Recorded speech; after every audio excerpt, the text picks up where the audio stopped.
하나님께 주신 말씀은 베드로전서 2장 9절에서 10절 말씀입니다. 베드로전서 2장 9절에서 10절, 제가 가진 성경은 379쪽이네요.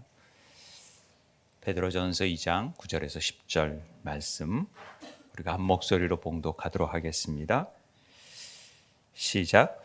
그러나 너희는 택하신 족속이요 왕 같은 지상들이요 거룩한 나라요 그의 소유가 된 백성이니 이는 너희를 어두운 데서 불러내어 그의 기이한 빛에 들어가게 하신 이에 아름다운 덕을 선포하게 하려 하심이라.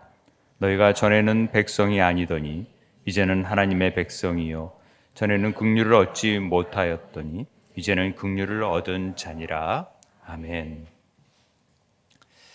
벌써 마지막 주가 되었네요. 올 한 해 우리 절기로서는 시작인데 한 해로 볼 때는 마지막 주간이 되어졌습니다. 그래서 송년주일이라고도 얘기를 하는데요. 열심히 우리는 1년 1독 통독을 이렇게 해왔는데, 제가 설교 본문을 늘 우리가 통독했던 본문 중에서 제가 택하거든요. 그래서 이슈가 되거나 또 나누고 싶은 얘기가 있거나 또 하나님께서 특별히 우리 공동체에 주시는 메시지를 하나님 어떤 메시지를 전할 거예요 라는 마음으로 사실 통독할 때가 참 많습니다.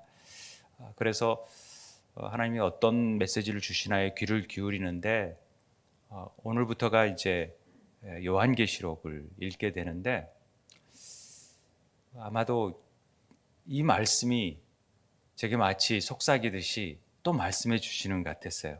그래서 오늘 너무나 잘 아는 말씀인데 이 말씀을 붙들게 되었습니다. 힘든 한 해였고 또 어려움이 있고 우리들에게 여러 가지 일들이 있지만 그 가운데서 하나님께서는 우리에게 여전히 너 오직 하나님의 사람아 말씀하셨고, 또 보니까 우리가 기독 학교를 세웠더라고요. 이 코로나 상황 속에서도 학교를 세우고 있고, 새신자들도 등록하고 또 목장이 여전히 열심히 모였고, 정말 주의 은혜라 주의 은혜라 할 수밖에 없는 삶으로 하나님이 인도해 가셨다라는 것을 깨닫게 됩니다. 그게 한 사람 한 사람들이 정말 보이지 않는 헌신, 오늘 기도 말씀대로 정말 열심히 교회를 위해서 애써 주시고 힘써 주신 분들이 있었기에 가능한 일이었다라고 생각이 듭니다. 가만히 돌아보면은 그렇죠. 특별히 코로나 상황 속에서 교회 재정들이 많이 70% 정도밖에 되지 않는다, 어려움을 호소하지만 장로님께서 1년 통계를 항상 이제 내주세요. 전체 준비를 하기 위해서. 그래서 전체 우리 교인들 쭉 헌금을 쭉 보니까 저희들은 들었어요. 헌금이 이게 가능할까 할 정도로 늘어났고, 또 제가 이렇게 면면을 보잖아요. 이제 볼 기회가 없었지만은 전체를 이제 주니까 다 이렇게 각 가정별로 쭉 보면은 제가 봤을 때는 도저히 이렇게 헌금할 수 있는 상황들이 아닌데 넉넉해 주신 것을 제가 보면서 정말 감사하다. 정말 이렇게 교회를 먼저 생각해 주는 그 마음이 너무 귀하다. 하루하루 어떻게 버티고 사는지 자세히 알 수 없지만은 그래도 듣는 소리가 있고 느끼는 게 있잖아요. 그런데도 그렇게 넘치도록 제일 먼저 교회를 위해서 먼저 이렇게 헌금해 주시는 부분들이 정말 저는 그걸 보는 순간에 제가 그걸 너무 느끼게 됐어요. 그러면서 잊지 말아야겠다, 이분들의 수고를. 그리고 하나님이 절대 잊지 않으실 것 같다, 이런 마음이 들었습니다. 그래서 막 축복해 주고 싶은 거예요. 어떻게든지 작은 선물이라도 좀 보내주고 싶고 그런 마음들이 막 드는 거예요. 그런데 제가 능력도 없고 그러다 보니까 기도해 주면 좋겠다. 정말 이분들 위해서 더 정말 하나님이 그 마음의 그 중심을 아시고 더 풍성한 삶으로 내년에 좀 이어졌으면 좋겠다. 어려운 때지만 그러면서 통독을 하는데 이 말씀이 더 깊게 들려진 거예요. 제게. 오직 너 하나님의 사람아 이렇게 살아라 했지만 그 가운데서도 너희들이 누군지 아니? 그래, 너희들이 내가 택한 족속들이야. 그래서 정말 왕 같은 제사장들이야. 내가 너희들을 통해서 거룩한 나라를 이루고 너희들이 내 소유니까. 막 이런 말씀을 막 주시는 거예요. 그러니까 되게 제가 가슴이 벅차오르잖아요. 아, 우리가 힘들고 어려운데도 그런 말씀을 해주시니까. 제가 이렇게 얼마나 이 말씀이 위로가 되든지 딱 생각나는 게 그 송정미 사모의 축복송이었어요. 그 찬양을 다시 들었어요. 제가 듣고 또 다시 힘을 내고 그렇지 우리가 이런 축복을 우리가 누리고 있지. 예전 부교육자 시절 때 송정미 사모랑 식사를 할 기회가 있었어요. 곽수광 남편 되시는 곽수광 목사님이랑 같이 이렇게 행사를 하면서 식사를 하면서 왜 이 축복송을 작사 작곡했는지에 대한 얘기를 듣는 기회가 있었어요. 88년부터 제 아내랑 나이가 같아요.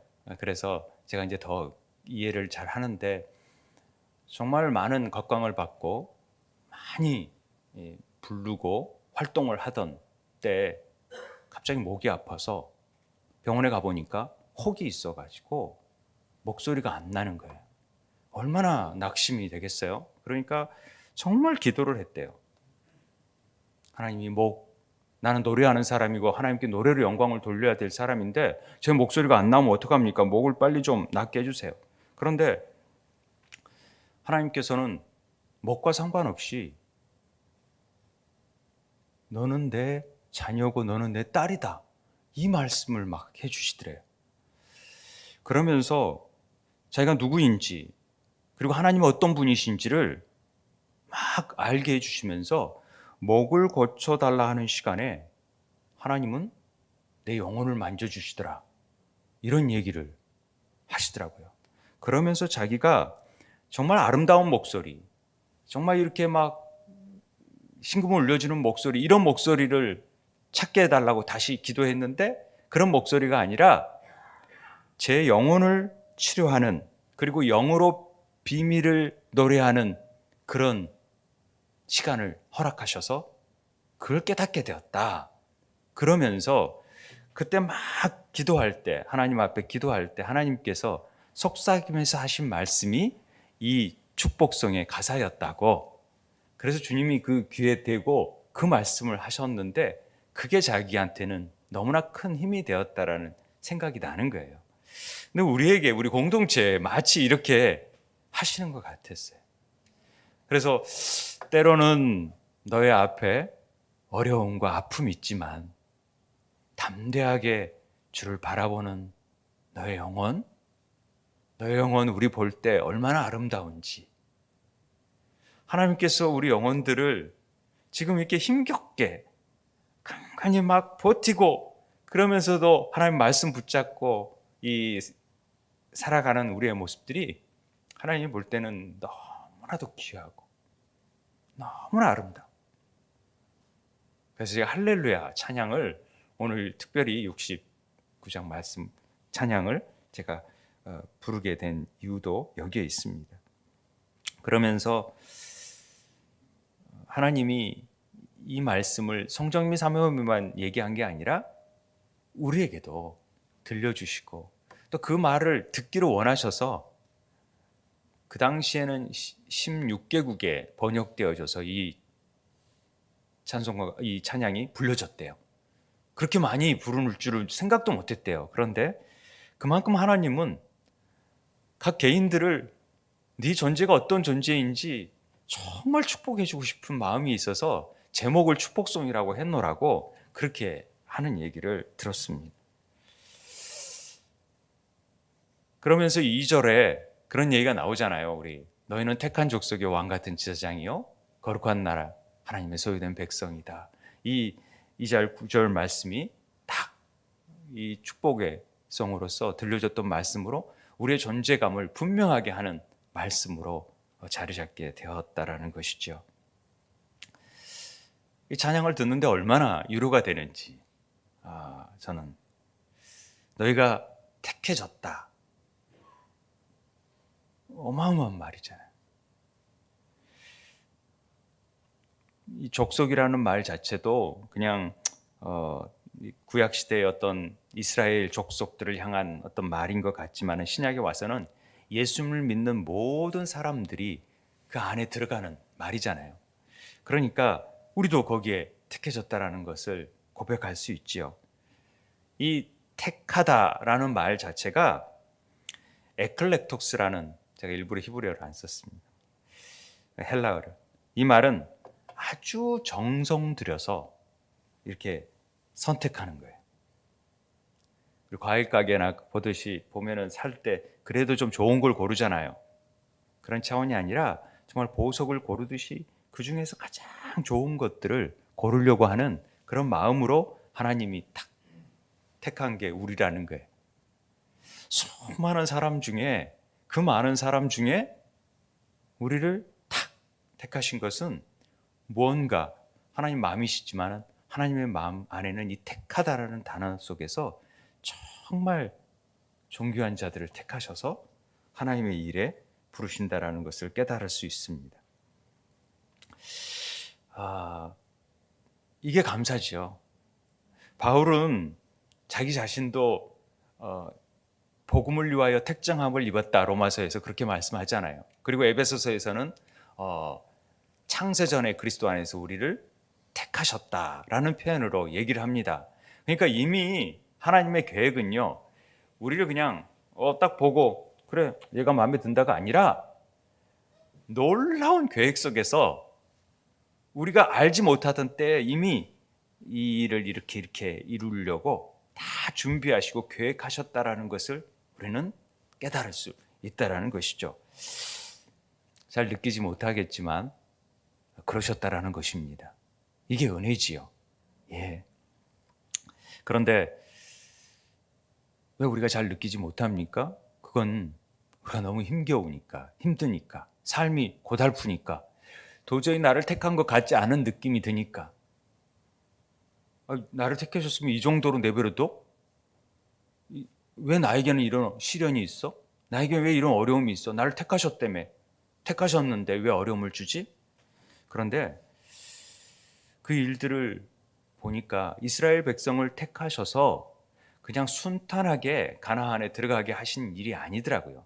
아브라함을 택하셔서 또 모세를 택하셔서 그냥 순탄하게 되는 게 아니라 정말 훈련을 시키시는 거예요. 왜? 뭔가를 쓰려고 하시는 거죠. 제가 이제 그 예전에 그 재계의 여러 스토리들을 읽을 기회들이, 책들을 보면은 2세 경영에 있어서 3세 경영까지 내려가는 기업들이 많지 않다고 합니다. 워낙 탄탄하니까 요새는 그 힘으로 나아가지만은 실제적으로 초창기에 그 기업을 이루셨던 분들의 그 많은 시행착오와 고난과 역경을 2세들은 잘 모르잖아요. 그러다 보니까 너무 쉽게 경영을 이루고 쉽게 무너져 가는 것을 본다라는 책의 제목을 통해서 철저히 2세 경영을 하려면 강하게 키워라. 그리고 제일 밑바닥에서 말단에서부터 다 경험케 만들어라 하는 내용이 그런 책이었어요. 저는 굉장히 일리가 있다고 생각합니다. 정말 큰 기업을 이루기 위해서도 갖은 노력과 밑바닥을 경험하지 않고서는 그런 일들을 이루어낼 수가 없죠.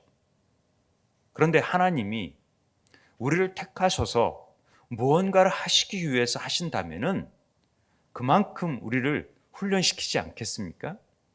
그런 일들을 통하여서 하나님이 쓰시고자 하는 일을 경험하는데 그게 뭐였냐 봤더니 왕 같은 제사장 만들려고 그러셨더라고요. 여러분 믿으세요? 왕 같은 제사장이 되게 하려고 하나님께서 그런 우리를 연단의 고동이 속에서 하신 거예요. 왕 같은 제사장이라는 말이 쉽게 와닿았잖아요. 이게 얼마나 큰 축복된 말인지. 하나님의 제사장들은 택하고 하나님을 섬길 수 있는 특권이 있었어요. 언제든지 하나님을 배울 수 있고 나아갈 수 있고, 물론 뭐 1년에 한 번 제사장 같은 경우는 나아갔지만은, 제사장이라는 것은 정말 하나님을 만날 수 있는, 하나님만을 전적으로 하나님과 함께 동행할 수 있는 삶을 살 수 있는 특권을 가진 자입니다. 그런데 왕 같은 제사장이래요.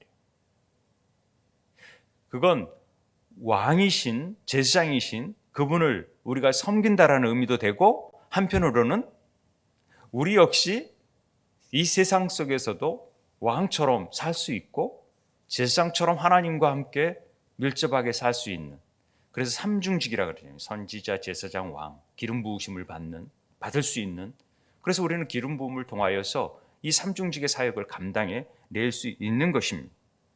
그래서 하나님을 위해서 특별히 택한 이유는 왕 같은 제사장이 되게 하기 위해서라는 거죠.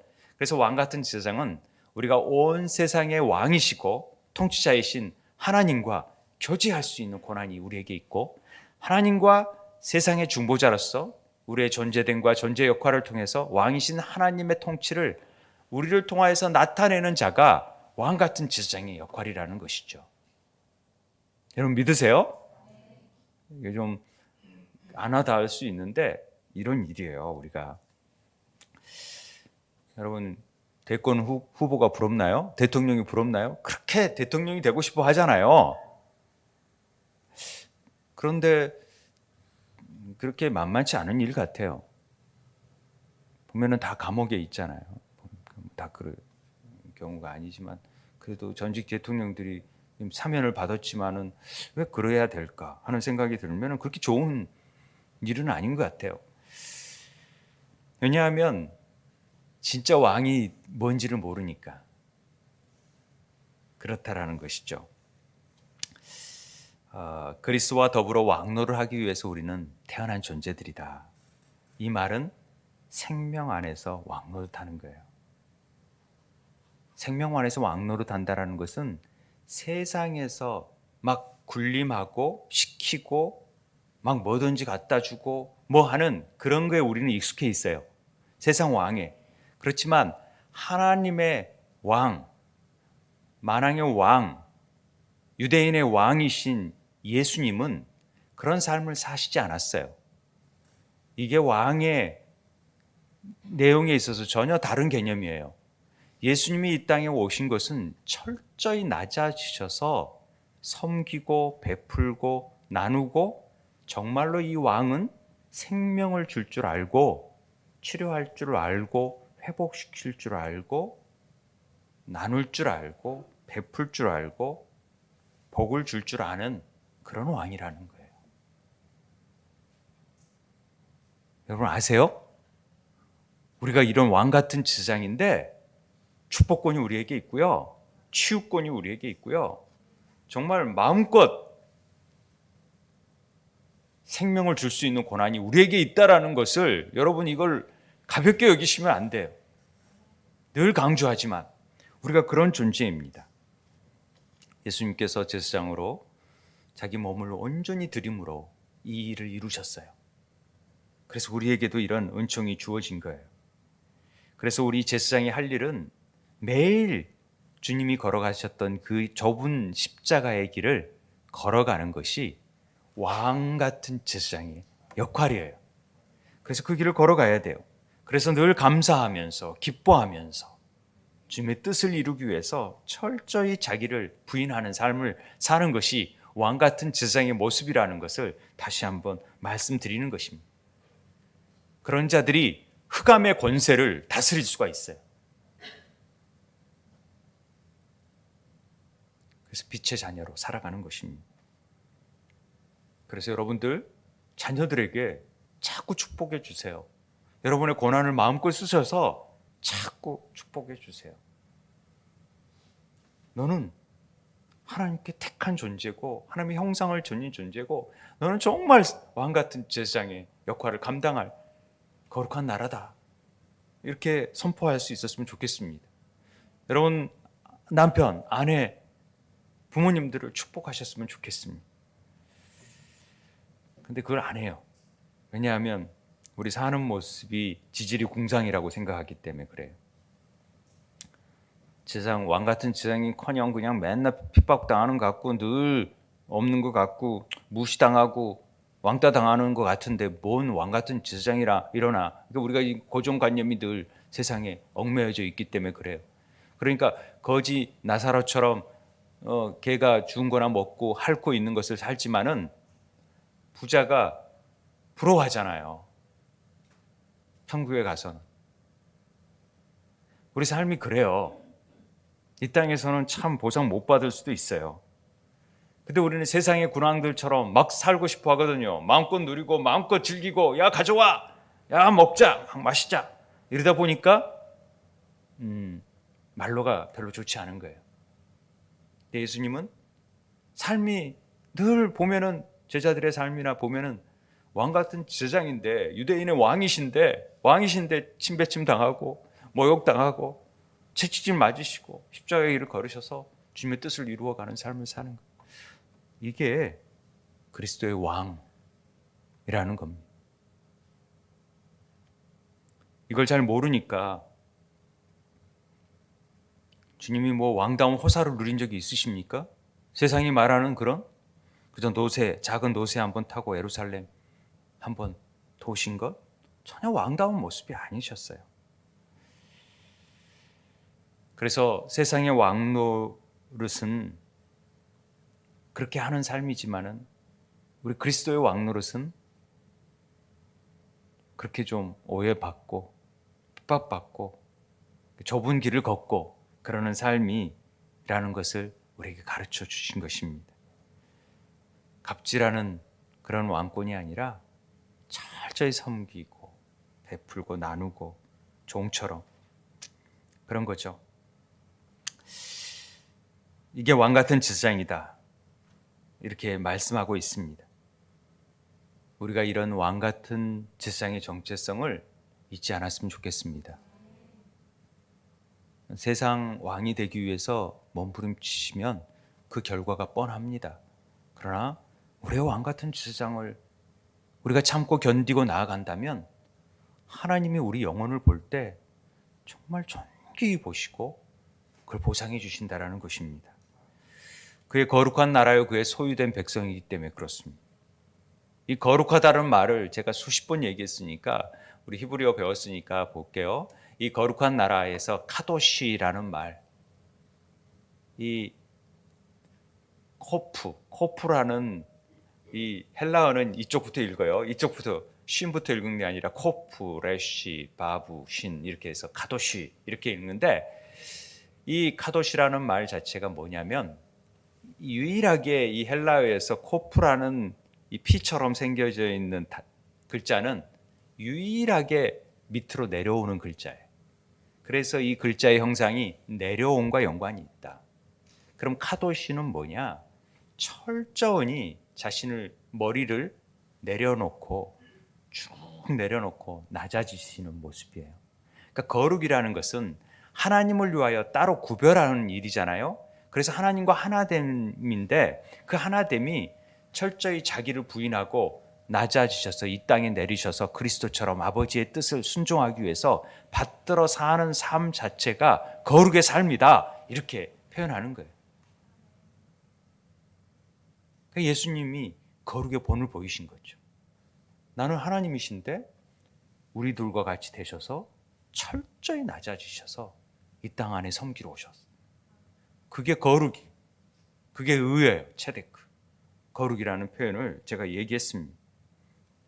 그러니까 성육신의 삶이 사실은 거룩의 삶이에요. 카도시라는 삶이죠. 그러니까 우리가 세상 나라와 다른 이유가 바로 여기에 있는 거예요.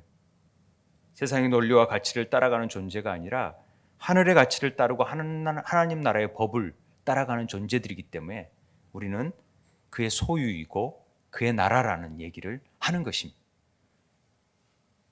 거룩한 나라, 그의 소유된 백성이다. 이런 얘기합니다. 그래서 시편 100편에서도 여호와가 우리 하나님이실 줄 너희는 알지어다. 그는 우리를 지으신 이지요.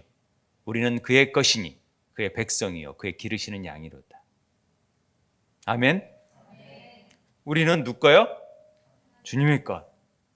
그러니까 주님이 우리를 책임진다 안 진다? 책임진다. 절대로 내버려 두지 않아요. 지금 이렇게 막 우리를 힘들게 하고 어렵게 하고 왜 이렇게 내몰리시나 광야로 이거 훈련시켜서 정말 왕 같은 세상 만들려고 세상적으로 살아가는 삶이 아니라 정말 하나님 섬기고 낮춰주고 그럼을 통해서 정말 하나님께서 귀한 예수 그리스도를 닮는 그리스도와 하나 되는 삶을 살 수 있게 만들려고 우리를 훈련시키는 과정이라는 것입니다. 특별히 그의 소유된 백성이라고 해요. 소유라는 말이 이 헬라어로도 세굴라 이게 이제 뭐 출애굽기에서도 너의 소유된 백성이라는 표현이 나오잖아요. 이 소유라는 표현 자체가 다른 소유라는 뜻도 있지만은 이 세굴라라는 표현은 아주 특별하고 보배롭고 존귀한 자라는 거예요. 소유 중에서도 가장 나한테 귀한 게 있잖아요. 여러분 있으세요? 아마 자녀일 수 있어요. 다민일 수도 있고 두 자녀일 수도 있고 다 그렇잖아요. 남편은 아닌가요? 남편은? 자, 어찌 됐든 재산 소유 가장 귀한 재산 얘기하라면 보통 다 자녀들 얘기를 많이 하잖아요. 왜 너무 생명을 주고도 막 바꾸죠. 그런 존재란 그런 재산 소유 그걸 얘기하는 거예요. 세굴라라는 말이 그 포함이 돼 있죠. 그러니까 특별한 존재라는 거예요. 그러니까 하나님 앞에 당신은 정말로 이게 온갖 좋은 말들을 다 써놨잖아요.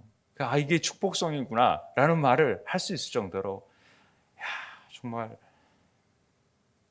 택한 족속이요. 왕 같은 세상이요. 거룩한 나라요. 그의 소유된 백성이다. 와, 정말 왜 그렇게 우리를 이렇게 말씀하시지?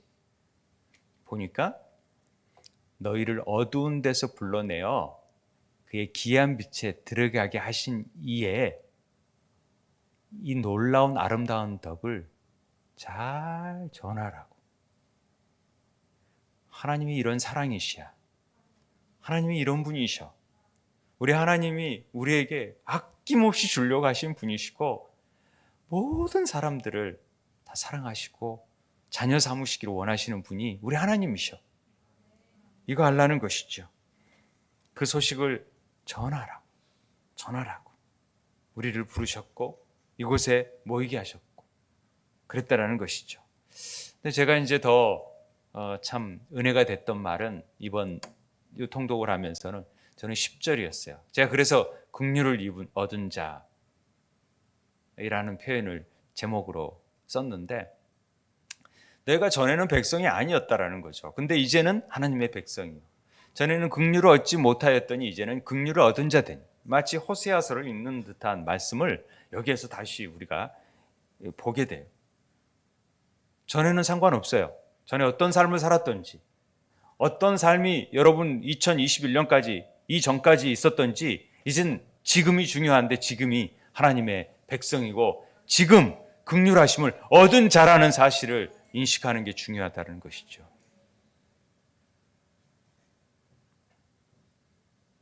지금까지는 정말 우리가 생각할 수도 없는 코로나든 경제적인 어려움이든 또 핍박이든 또 고달픈 일들이 많았잖아요. 근심 걱정이 그래서 늘 가득 차 있고 앞을 봐도 보이지 않고 뭐가 보여지는 것이 아무것도 없어요. 그런데 그 길을 주님이 걸어가셔서 우리에게 긍휼을 베푸시는 그래서 우리를 긍휼하게 여기신다라는 것을 말씀 속에서 깨닫게 됩니다. 이 긍휼이라는 히브리 단어를 제가 여러 번 설명한 적이 있지만은 다시 설명을 합니다. 라함이라는 단어예요. 라함. 이 라함은요. 이 라함이라는 단어가 레헴이라는 하나님의 머리가 머리 안에 들어와 있는 자를 얘기하는데, 그게 뭐냐면 레헴이라는 말이 자궁이에요. 자궁. 머리가 들어가 있으니까. 레쉬가 머리잖아요. 울타리 안으로 들어와 있으니까 그 머리가 들어와 있는 곳이 자궁, 배라는 거죠. 그런데 왜 이 라함이 긍휼하다는 말로, 깊이 사랑하다는 말로, 자비롭다는 말로 되었을까요? 자궁 안에 있는 자녀가 가장 편안하고 보호받을 수 있는 위치가 어디냐? 자궁 안이래. 엄마. 양보는 없고 안전하고, 그래서 긍휼의 어원이 됐다라는 얘기를 합니다. 유대인들은 새가 먹이를 물어와 가지고 씹어서 새끼에게 주는 게 레헴이라고도 해요. 유대인들은 그렇게 얘기합니다. 특수한 사랑이라는 것이, 특수한 사랑. 이게 이제 호세아서에서 자주 이렇게 나오는데, 그 자궁 안에 뜨거움으로 가지고 상대를 불쌍히 여기는 거, 긍휼히 여기는 게 라햄이라는 단어인데요. 이게 굉장히 의도적이라는 것이죠. 그냥 우리가 불쌍히 여기고 동정하는 게 아니라 굉장히 의도적인 동일시하는 작업을 갖는 게 이 라함이라는 단어 속에 포함되어 있는 건데요. 어려운 사람이 있으면 어려움에 처한 사람에게 똑같은 마음을 갖는 거예요. 동일한 마음을 가져서 통일하게, 내가 저렇게 어려운 상황이 됐겠다 싶으면 나도 그런 입장이 되어가지고 그 마음으로 되어져서 그를 바라보는 것이 바로 긍휼의 마음이에요. 그 일에 가장 긍휼을 보이신 분이 누구냐? 바로 우리와 같은 모양을 입으셔서 십자가에서 그대로 그 모든 고난을 겪으신 예수 그리스도. 그래서 그의 피와 물을 남김없이 쏟아내신 분이 바로 긍휼이신 예수 그리스도이신 것이죠. 그래서 긍휼을 제가 보배로운 피라고 하나님께서 그렇게 말씀해 주셨어요. 보배로운 피다, 긍휼은. 이해가 안 됐어요. 긍휼이 불쌍히 여기는 건데 왜 그리스도의 보배로운 피일까? 그런데 제가 한자를 보면서 참 놀랬던 적이 있는데, 복음 한자를 보면서 이 긍휼이라는 단어가 창모자에 이제금자, 마음심자에 피혈자를 쓰는 거예요. 한자를 아신 분들은 금방 알겠지만, 그러니까 긍휼이라는 단어는 창으로 심장을 찔러서 피를 보는 내용이에요. 이게 뭐죠?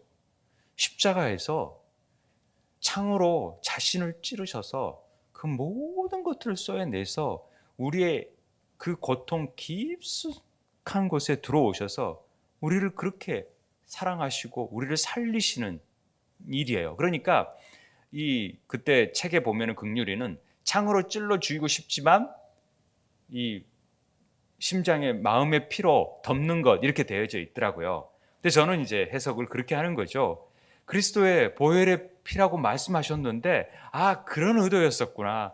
보혈의 피로 덮어주시는 거예요, 우리를. 너무나도 마땅히 죽을 죄인이고 너희 존재가 그냥 죄인 중에서도 괴수인 너희들을 내가 대신 죽을게. 내가 내 피로 대신 너희들을 덮어주니까 너희들을 살려줄게. 이게 긍휼하심을 입는 거더라고요. 그렇구나. 왕 같은 제사장, 거룩한 나라, 그의 소유된 백성, 내가 널 택했는데, 그게 보니까 결과적으로 긍휼하심을 입는 거였더라고요. 우리가 하나님의 은혜와 자비와 사랑, 긍휼. 그래서 수도원에서 기도에 모든 우리 예수 기도라는 것 배우신 적이 있잖아요. 그때 예수 기도 설명할 때 주 예수 그리스도시여, 하나님의 아들 주 예수 그리스도시여, 나를 긍휼히 여겨 주옵소서. 이 기도문이 사실은 예수 기도문이라고 해요. 그래서 이 기도만 수도사들이 365일 이 기도만 해요. 다른 기도 안 해요.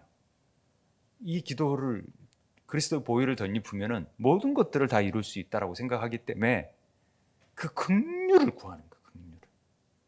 그래서 바울이 은혜와 긍휼이 넘치게 되기를 원합니다라는 인사를 하는 거죠. 기독교 사상가 C.S. 루이스는 하나님이 인간의 몸으로 오셔서 십자가에 죽어주신 것은 옛사람을 좀 더 나은 존재로 개선시키기 위해서 오신 것이 아니라 완전히 새로운 인간으로 만들기 위해 오셨다라고 말합니다. 그러면서 이 변화가 말에게 더 높이 뛰는 법을 가르치는 대신에 말을 아예 날개가 달린 동물로 변신을 시켜서 한 번도 넘어오지 못한 담장을 가뿐히 넘는 것과 같은 것이다 라고 이렇게 표현을 했더라고요. 굉장히 문학적인 표현이고 우리에게 우리 존재가 얼마나 새로운 존재인지 하나님께서 그 긍휼을 덧입혀 주심으로 인해서 우리 존재가 그냥 우리는 왕 같은 제사장 이런 게 아니라 정말 새로운 피조물이고 얼마나 놀라운 가치를 가진 존재들인지를 깨달아 알라는 것으로서 설명한 내용이 이런 내용입니다. 하나님이 우리를 십자가의 피로 구원하셨을 때 더 나은 존재로 조금 더 개선한 존재로가 아니라 완전히 새로운 존재로 바뀌어 주셔가지고 왕 같은 제사장 그리고 거룩한 나라 그의 소유된 백성으로서 이 세상 사람들에게 감추어져 있어서 알려지지 않은 것들을 전하고 이건 세상 사람들이 우리의 존재를 몰라요. 그런 존재인지를 전혀 알 수가 없어요. 그런데 그것을 우리는 아는 거죠. 깨달은 거죠. 하나님 나라가 임하면 그런 당당한 삶을 살라고.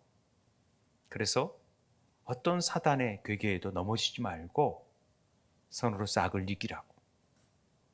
우리 존재가 어떤 존재인지를 알고 절망하지 말라. 포기하지 말라. 넘어지지 말라고. 2021년 마지막 주일에 주시는 우리 공동체에 주시는 저는 메시지인 것을 붙잡고 정말 왕같은 제사장답게 긍휼을 입은 자답게 2022년을 맞서 반드시 이길 수밖에 없는 삶 속에서 승리하는 우리 새움의 지체들 되길 바랍니다. 그런 가정이 되길 바랍니다. 그래서 우리 존재부터, 우리 자녀들의 존재부터 정말 존귀 여기고 여러분의 삶이 모든 장애물을 가뿐히 뛰어넘는 은혜가 있게 되길 바랍니다. 다시 한번 우리 함께 기도했으면 좋겠습니다. 하나님, 우리 존재됨이 무엇인지를 이 시간 말씀 가운데 들려주시는 음성 가운데 깨닫게 됩니다. 택하여 주시고 수많은 사람 중에서 왕같은 제사장으로 거룩한 나라로 그의 정말로 귀한 소유된 존재로 그리고 긍휼하심을 입은 자로서 살게 하시니 감사합니다. 우리가 이런 정체성을 회복하고 이 마지막에 들려주셨듯이 2022년도 이런 삶을 살게 해주십시오. 함께 기도하는 시간 갖도록 하겠습니다. 아버지 하나님,